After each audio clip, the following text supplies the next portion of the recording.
जान छोड़ते छोड़ते तांत्रिक सिंधिया सेवड़ा ने ये श्राप दिया कि राजकुमारी को जिस सुंदरता पर बहुत घमंड है वो सुंदरता उसकी किसी काम की नहीं रहेगी, कि जो लोग यहाँ पर मारे गए थे उनकी आत्माएं आज भी इस खंडर में निवास करती हैं। शाम 5 बजे के बाद यहाँ पर किसी का भी आना मना है, कोई भी यहाँ पर नहीं आता। और आज भी उन मरे हुए राज परिवार के लोगों की, सैनिकों की आत्माएं यहाँ पर घूमती हैं और राजकुमारी की भी आत्मा यहाँ पर निवास करती है।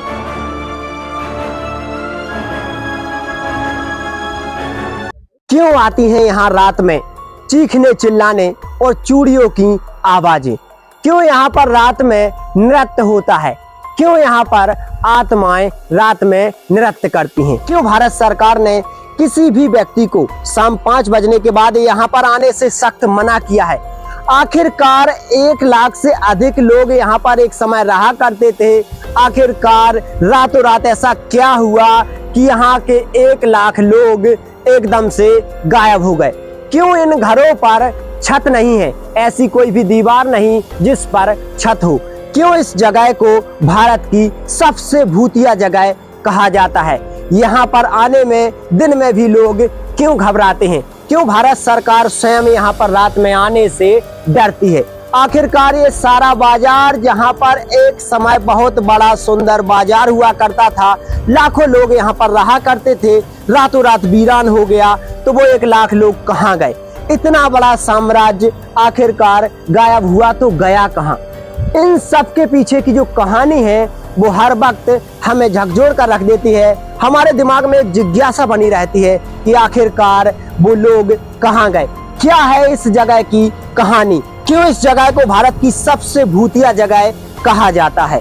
तो नमस्कार दोस्तों, स्वागत है आपका DS राधे सफर के एक और ऐतिहासिक सफर में।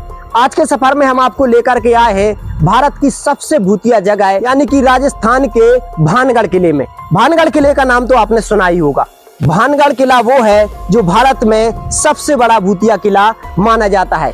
इस किले में आने से लोग बाग डरते हैं। बताया जाता है कि रात में यहाँ पर चीखने चिल्लाने की आवाजें आती हैं। इस किले की जो राजकुमारी थी रत्नावली, जो कि बेहद सुंदर बताई जाती हैं, आज भी उनकी आत्मा इस किले में घूमती हुई लोगों ने देखी है और इस बात की चर्चा अक्सर यहाँ के आसपास के लोग करते रहते हैं। तो दोस्तों, भानगढ़ किले को अभी हम देखने वाले हैं। उसके पहले आप यहाँ पर देखिए, ये सारी टूटी फूटी जो दीवारें दिखाई दे रही हैं, ये इनके सर से छत का साया जो गायब है। एक समय यहाँ पर बहुत सारे लोग रहा करते थे, लगभग 1 लाख से अधिक लोग रहा करते थे। सामने आपको मंत्री की एक छोटा सा महल दिखाई दे रहा है, उसके सर से भी छत गायब है। तो आइए अब हम किले के अंदर चलते हैं और एक एक चीज को बारीकी से देखते हैं। आ जाइए। यहाँ पर देखोगे तो इन सारे जो छोटे छोटे कमरे बने हुए हैं, एक समय यहाँ पर मार्केट रहा करता था यानी कि बाजार, और यहीं से इस किले में रहने वाले लोग बाग सारी चीजें खरीदा करते थे। एक समय ये बहुत बड़ा सुंदर शहर था और यहाँ पर लाखों से भी अधिक लोग रहा करते थे, लेकिन रातों रात ये वीरान हो गया, खंडर में तब्दील हो गया। इसे किसी का श्राप कह लीजिए या फिर कोई तांत्रिक शक्ति कह लीजिए। ऐसा क्या हुआ? ऐसी 2 कहानी यहाँ पर बताई जाती हैं कि इस किले के वीरान होने के, खंडर होने की 2 किंवदंतियां अक्सर चर्चाओं में रहती हैं। एक तो बताया जाता है कि यहाँ पर एक तांत्रिक ने श्राप दिया था, तो दूसरा बताया जाता है कि एक ऋषि ने यहाँ पर मना किया था राजा को कि किला मत बनाओ वरना वो कभी भी वीरान हो सकता है। दोनों कहानियों को हम जानेंगे, उसके पहले हम किले तक चलते हैं और किले को बारीकी से देखते हैं।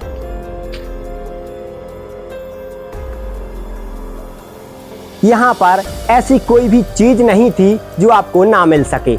यहाँ पर आप देखोगे तो हर जगह 3 खंड बने हुए हैं, यानी कि एक खंड यहाँ पर और उसके उस तरफ भी 2 खंड बने हुए हैं।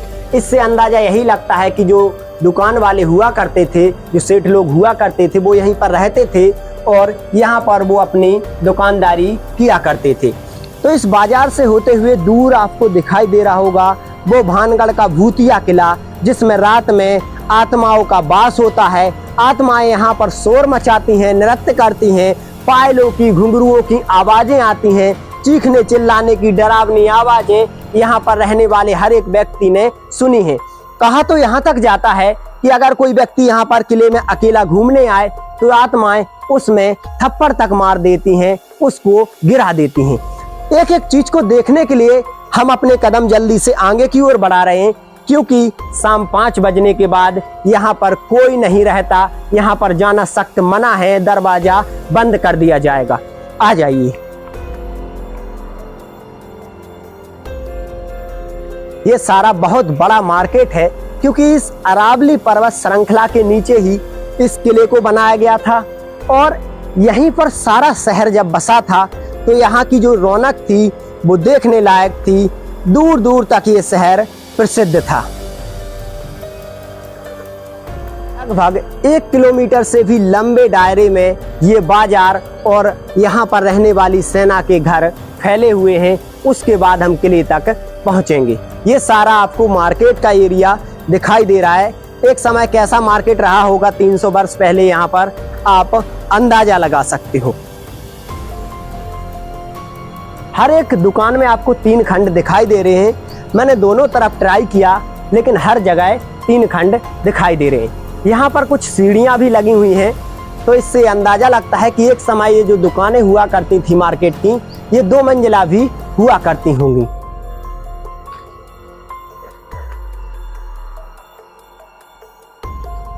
इस तरफ देखिए तो टूटी फूटी एक काफी बड़ी जो इमारत आपको दिखाई दे रही है, जो उस वक्त लगता है कि किसी बड़े सेठ साहूकार की इमारत रही होगी।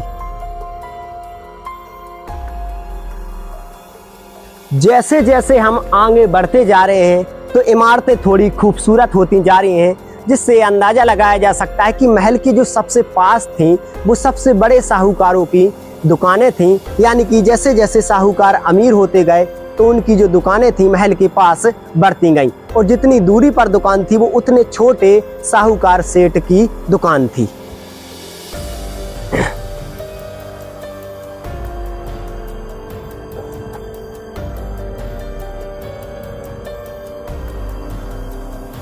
जैसे ही हम उस बाजार को पार करेंगे तो हमें यहाँ पर हजारों वर्ष पुराने बरगद के वृक्ष दिखाई देंगे। आ जाइए। इन बरगद के वृक्षों को जब हम पार करेंगे तो बड़े बड़े मकान यहाँ पर टूटे फूटे दिखाई देते हैं।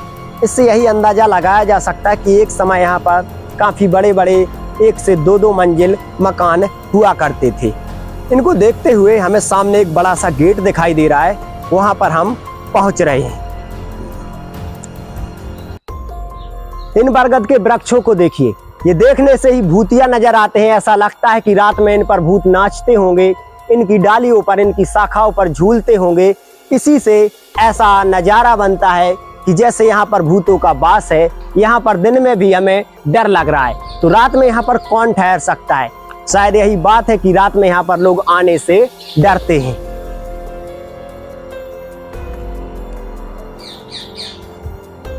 सामने हमें एक बड़ा सा दरवाजा दिखाई दे रहा है, वहीं पर हम पहुंच रहे हैं। वहां से हमारी किले के अंदर एंट्री हो जाएगी। आ जाइए। अब इस गेट को पार करने के बाद हम किले के अंदर एंट्री ले जाएंगे। आ जाइए। और लगभग अब हम किले के अंदर आ चुके हैं, तो चारों तरफ टूटी फूटी दीवारें हमें दिखाई दे रही हैं। शायद यहाँ पर कोई भी ऐसा छत नहीं जिसकी टूट फूट ना हुई हो। हम हर एक छत को बड़ी बारीकी से देखने के लिए आगे बढ़ रहे हैं।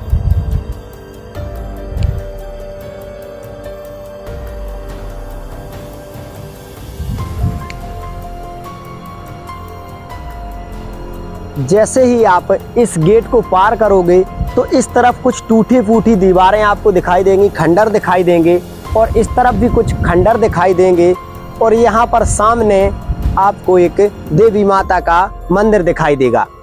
इस मंदिर को आप देखोगे तो काफी प्राचीन बनावट है, लगभग ये किले के साथ ही बना होगा। तो आइए हम इसकी बनावट को देखते हैं, उसके बाद हम किले के अंदर जाएंगे। आ जाइए।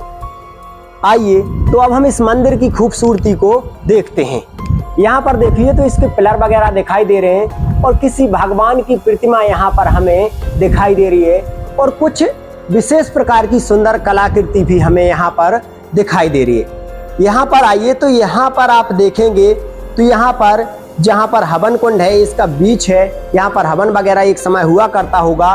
दोनों तरफ सामान रखने के लिए कुछ स्थान बने हुए हैं और यहाँ पर एक समय मूर्ति रहा करती थी। फिलहाल आज यहाँ पर कोई मूर्ति नहीं है, शायद किसी समय यहाँ पर मूर्ति जो थी वो किसी ने चुरा ली या तोड़फोड़ हुई है तो नहीं पता, लेकिन आज यहाँ पर मूर्ति नहीं है। यहाँ पर देखोगे तो गणेश भगवान की प्रतिमा हमें दिखाई दे रही है, जिसमें काफी टूट फूट भी हो चुकी, और इस तरफ भी किसी देवी देवता की मूर्ति हमें दिखाई दे रही है। तो इस मंदिर को हम देखने के बाद आप चलते हैं सीधे किले की तरफ, आ जाइए।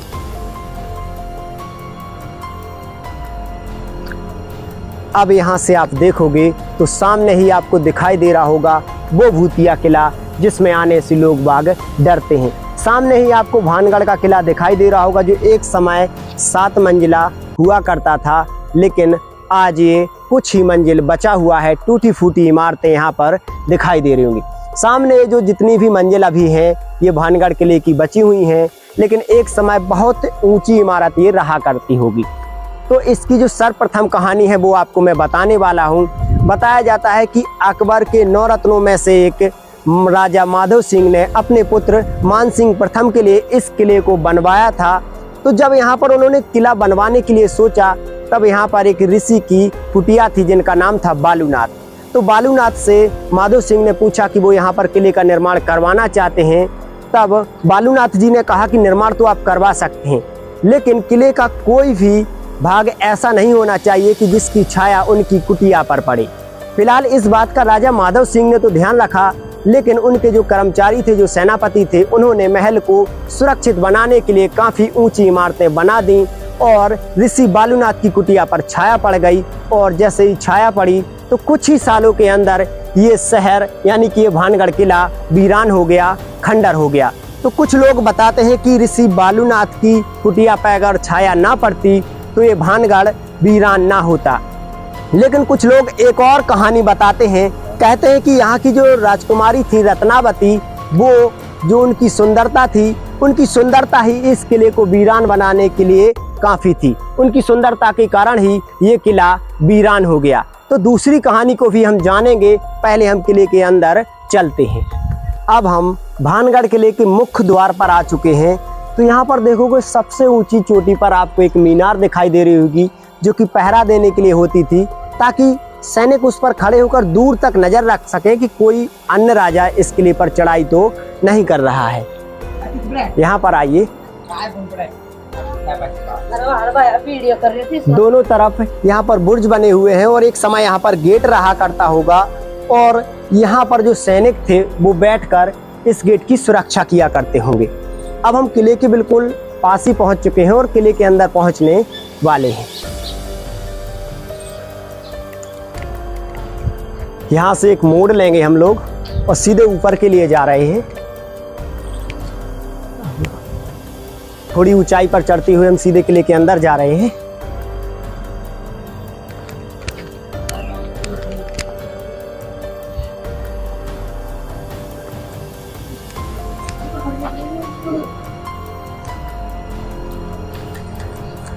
अब हम काफी ऊंचाई पर किले के मुख्य द्वार पर आ चुके हैं। तो यहाँ से आप देखिए नीचे का सारा शहर जो खंडर हो चुका है वो आपको बिल्कुल बारीकी से दिखाई दे रहा होगा। काफ़ी बड़े बड़े बरगद के वृक्ष दिखाई दे रहे होंगे, पहाड़ियाँ दिखाई दे रही होंगी, और इस तरह की घाटियाँ जो अरावली पर्वत श्रृंखला है वो दिखाई दे रही होगी। अब इस तरफ आप देखिए तो यहाँ पर बना हुआ है दरवाज़ा। तो एक समय तो लकड़ी का रहा करता होगा, लेकिन आज लोहे का लगा हुआ है। यहाँ पर सैनिक बैठा रहा करते थे। तो अब इस गेट को पार करके हम किले के अंदर चलते हैं और ऊपर वाली मंजिलों पर आपको ले चलते हैं।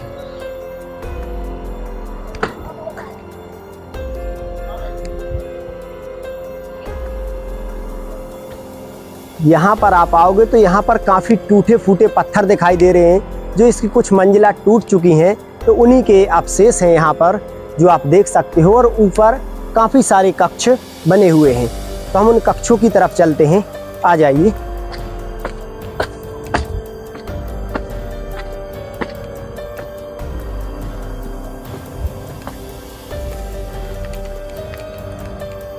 तो अब हम इस द्वार पर आ चुके हैं और इससे हम इसकी ऊपर वाली मंजिलों पर पहुंचते हैं।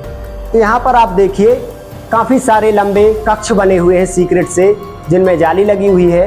और इस तरफ आप देख सकते हैं कुछ सीक्रेट कक्ष हैं उस समय के, जिनके अंदर जाना अलाउड नहीं है। और एक सुरंग जैसा ये रास्ता दिखाई दे रहा है। इस तरफ भी आएंगे तो इस तरफ भी कुछ कक्ष दिखाई दे रहे हैं, जो उस समय शायद सैनिकों के कक्ष रहे होंगे। आ जाइए ऊपर।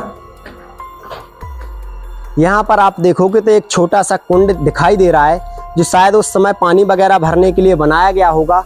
और उधर भी कुछ टूटी फूटी इमारतें दिखाई दे रही होंगी, यानी कि कई मंजिला ये था पहले, अब टूट चुका है। यहाँ पर आप देखोगे तो इसकी छत तो टूट चुकी है, कुछ अलमीरा वगैरह भी आपको दिखाई दे रही होंगी। और यहाँ से अब हम इन दीवारों को कवर करते हुए इसके अंदर जाएंगे तो दोनों तरफ छोटे छोटे से कक्ष भी दिखाई दे रहे हैं। अब हम इसके 1 से 2 मंजिला ऊपर आ चुके हैं।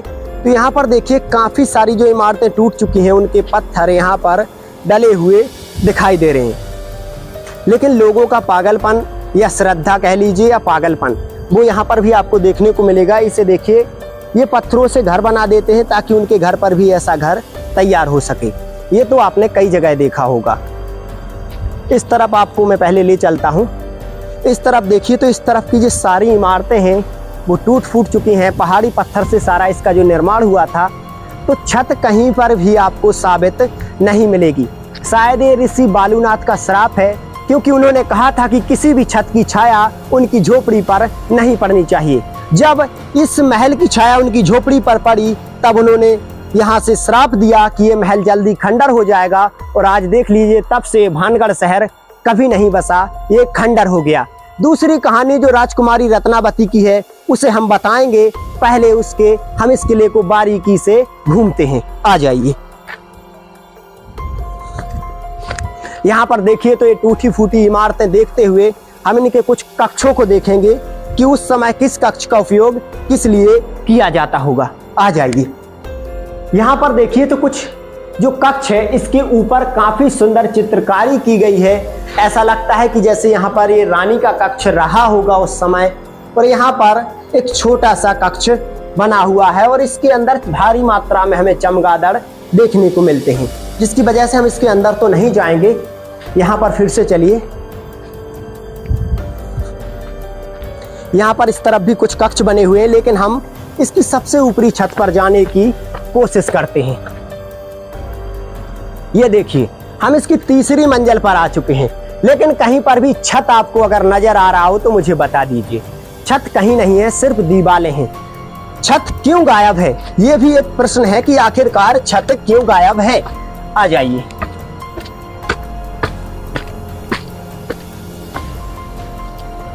अब हम इसकी सबसे ऊपरी छत पर आ चुके हैं। यहाँ से देखिए तो इन अरावली पर्वत श्रृंखला के बीच में जहां जहां तक इसकी जो बाउंड्री फिरी हुई है वो आपको नजर आ रही होगी।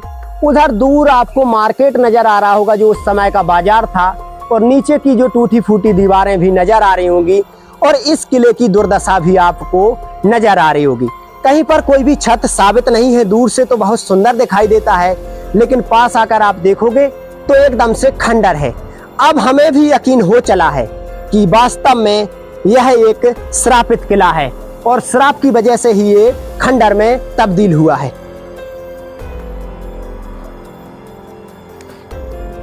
इन्हीं टूटी फूटे कमरों में रात में राजकुमारी रत्नावली की आत्मा घूमती हुई दिखाई देती है। यहीं पर पायल घुंघरुओं की छनकारें सुनाई देती हैं। यहाँ पर रात में उन 1 लाख लोगों की आत्माएं घूमती हुई नजर आती हैं। यहाँ पर चीखने चिल्लाने की आवाजें अक्सर लोगों ने सुनी हैं। लेकिन इन कमरों में जो खंडर का रूप ले लिया है, तो और भी ये डरावना बन चुका है। यहाँ से देखिए तो इसके रहस्यमय कमरे हम देख रहे हैं। इन्हीं कमरों में भूतों का वास होता है। और आपने अक्सर सुना होगा कि भूत खंडर में ही निवास करते हैं। ये नीचे के लिए रास्ते गए हुए हैं और हम ऊपर पहुंचने की कोशिश में हैं। अब हम इसके सबसे ऊपरी छत पर आ चुके हैं। एक समय था कि ये इसके ऊपर भी कई मंजिल हुआ करता था, लेकिन आज सिर्फ खंडर है और इसकी हर एक छत टूटी हुई नजर आ रही है। ऐसी कोई छत नहीं जो टूटी ना हो, क्योंकि ऋषि बालूनाथ ने श्राप दिया था कि जिस दिन किसी छत की साया उनकी झोपड़ी पर पड़ेगी, हर एक छत टूट जाएगी, ये वीरान हो जाएगा, खंडर हो जाएगा। शायद वो श्राप बिल्कुल सच था। आज किसी भी छत पर, आज किसी भी दीवार पर पूरा छत हमें देखने को नहीं मिलता है। आप नजर फेर कर देख लीजिए, सारी दूर दूर तक आपकी जहां तक नजर जाएगी, हर एक छत टूटी हुई है, खंडर में तब्दील है।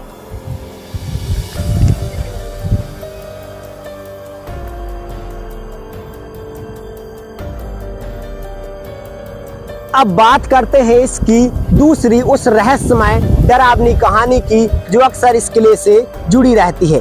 बताया जाता है कि यहाँ की जो राजकुमारी थी वो बेहद ही खूबसूरत थी। दूर दूर तक कई राज्यों की सीमा में उनकी खूबसूरती की चर्चाएं हुआ करती थी। राजकुमारी का नाम था रत्नावती। रत्नावती जब 18 वर्ष की हुई तो दूर दूर से अनेक राजकुमारों ने उनका हाथ मांगा, लेकिन उन हाथ मांगने वालों में से एक ऋषि भी था, जिसका नाम था सिंधिया सेवड़ा, जो कि तांत्रिक था और वो मन ही मन राजकुमारी रत्नावती से प्रेम करता था। लेकिन वो ये बात भी जानता था कि वो रत्नावती के लायक नहीं है, लेकिन उसे ये भरोसा था कि वो अपनी तंत्र मंत्र की शक्ति से रत्नावती को हासिल कर लेगा। एक दिन की बात है, वह तांत्रिक सिंधिया सेवड़ा रत्नावती पर नजर रखे रहता है। उसने रत्नावती को तो कभी नहीं देखा था, लेकिन वह इस आस में हमेशा उस बाजार में बैठा रहा करता था कि कभी तो रत्नावती अपने महल से बाहर निकलेगी और वो उसे देख पाएगा। एक दिन की बात है, रत्नावती इत्र लेने के लिए अपनी दासी के साथ में उस बाजार में जाती है। दूर आपको बाजार दिखाई दे रहा होगा, जो शुरू में मैंने आपको दिखाया था, वहां पर जाती हैं। तो जो तांत्रिक था सिंधिया सेवड़ा, वो भी वहीं छुपकर रत्नावती को देख रहा था, यानी कि राजकुमारी रत्नावती की खूबसूरती को देख लेता है। और जब वो राजकुमारी रत्नावती की खूबसूरती को देखता है तो एकदम उन पर कायल हो जाता है, मोहित हो जाता है। वो उसी वक्त जब राजकुमारी रत्नावती वहां से इत्र अपनी दासी को देकर यहाँ पर किले में वापस आ जाती हैं, तो वो उस इत्र पर तंत्र विद्या कर देता है कि जो भी उस इत्र को डालेगा वो उस तांत्रिक सिंधिया सेवड़ा की ओर आकर्षित होगा, उसकी तरफ उसका आकर्षण बढ़ जाएगा और वो उसे प्राप्त कर लेगा। तांत्रिक सिंधिया सेवड़ा को ये भरोसा था कि राजकुमारी रत्नावती इत्र को लगाएंगी तो उस तांत्रिक सिंधिया सेवड़ा पर मोहित हो जाएंगी, लेकिन ऐसा नहीं हुआ। जब दासी उस इत्र को लेकर के वापस राजकुमारी के पास आती है तो राजकुमारी भी तंत्र मंत्र की विद्या में थोड़ा जानती थी। उन्हें ये बात समझते हुए देर नहीं लगी कि ऋषि सिंधिया सेवड़ा ने इत्र की बोतल पर काला जादू किया है। तब वो उस इत्र की बोतल को यहाँ से दूर इस पहाड़ी पर एक चट्टान रखी हुई थी, उस चट्टान पर दासी से बोल देती है कि उस चट्टान पर डाल दीजिए, और उस चट्टान पर उस इत्र को डाल दिया जाता है। जब उस चट्टान पर इत्र को डाला जाता है तो वो इत्र तो एक जादुई इत्र था, जिस पर भी वो इत्र डाला जाता वो उस तांत्रिक सिंधिया सेवड़ा की ओर आकर्षित होता। यही बात थी कि वो चट्टान वहां से सीधा सिंधिया सेवड़ा की ओर बढ़ गई। सिंधिया सेवड़ा उस चट्टान से बचने लगा, लेकिन चट्टान उसके पीछे पड़ चुकी थी क्योंकि जादू हो चुका था, और उसी चट्टान से कुचलकर सिंधिया सेवड़ा तांत्रिक की जान चली गई। जान छोड़ते छोड़ते तांत्रिक सिंधिया सेवड़ा ने ये श्राप दिया कि राजकुमारी को जिस सुंदरता पर बहुत घमंड है, वो सुंदरता उसकी किसी काम की नहीं रहेगी। जल्द ही ये किला खंडर हो जाएगा, वीरान हो जाएगा, यहाँ पर रहने वाला कोई भी जीवित नहीं बचेगा और जीवन में कभी भी ये शहर, ये भानगढ़ नगर नहीं बसेगा। उसके कुछ साल बाद ही यहाँ पर जो अजबगढ़ के राजा थे उन्होंने चढ़ाई कर दी और भानगढ़ और अजबगढ़ में भयंकर युद्ध हुआ, खूनी संग्राम हुआ। अजबगढ़ के राजा ने भानगढ़ के राजा को मार दिया। यहाँ की बहुत सारी सेना, राजकुमारियां, दासियां, कई लोग यहाँ पर मारे गए और जो बच गए थे वो अपनी जान बचा बचा कर कहाँ भाग गए ये पता नहीं। और यही कहा जाता है कि जो लोग यहाँ पर मारे गए थे उनकी आत्माएं आज भी इस खंडर में निवास करती हैं। शाम 5 बजे के बाद यहाँ पर किसी का भी आना मना है, कोई भी यहाँ पर नहीं आता। और आज भी उन मरे हुए राज परिवार के लोगों की, सैनिकों की आत्माएं यहाँ पर घूमती हैं और राजकुमारी की भी आत्मा यहाँ पर निवास करती है। कुछ लोग तो ये भी बताते हैं कि इस महल को आज भी विश्वास है कि राजकुमारी रत्नावती एक दिन फिर आएंगी और इस भानगढ़ शहर को बसाएंगी। और यही बात है कि इसे भारत का सबसे भूतिया किला कहा जाता है। और इसकी बनावट को देखकर आपको भी यकीन हो जाएगा कि ये भारत का सबसे भूतिया किला है। आप इस किले को तो देख चुके हो, यही इसकी सच्चाई है। वैसे जितना भी हम आपको दिखा सकते थे हमने आपको दिखाने की कोशिश की, जो इसकी सच्चाई थी वो भी आपको बताने की पूरी कोशिश की। आपको इस किले का वीडियो कैसा लगा कमेंट करके जरूर बताएं। मैं फिर से आपको एक और ऐतिहासिक विरासत पर लेकर चलता हूं, तब तक के लिए अपना ध्यान रखें। जय हिंद, जय भारत।